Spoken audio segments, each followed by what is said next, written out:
at matalino ang sigaw ng Leyqueño.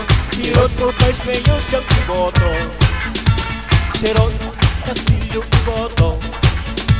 Naglingkod siya sa atin ng buong puso, sa panunungkulan, hindi kurap sa bayan. Rod Castillo for Vice Mayor siyang ihalal. Ang ating kailangan ay taong marangal, mayroong mahihindigan, tapat sa ating bayan. Walang kinikilingan kahit sino pa man, mayaman o mahirap, kanyang pagbibigyan. Rod Castillo, Rod Castillo, Rod Castillo ang kailangan. Iboto Rod Castillo for Vice Mayor sa bayan ng Naik, Cavite. Rod Castillo, subok sa panunungkulan, naglingkod sa bayan ng mamayang Leyqueño ng buong puso, ng walang pag-iimbol at ng buong katapatan.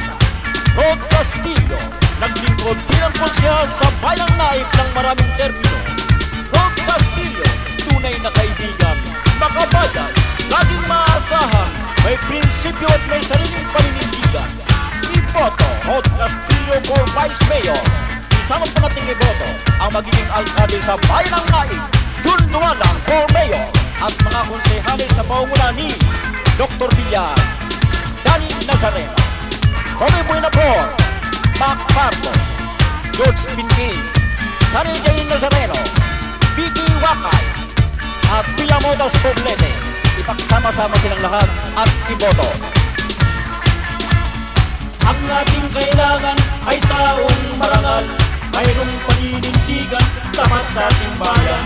Walang kinikilingan kahit sino pa man, mayaman o mahirap, kanyang pagbibigyan. Rod Castillo, Rod Castillo, Rod Castillo ang kailangan.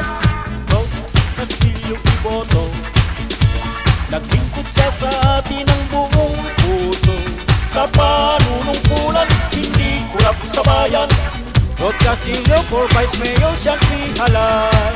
Rod Castillo for Vice Mayor siyang ihalal. Rod Castillo for Vice Mayor siyang ihalal. Iboto Rod Castillo for Vice Mayor.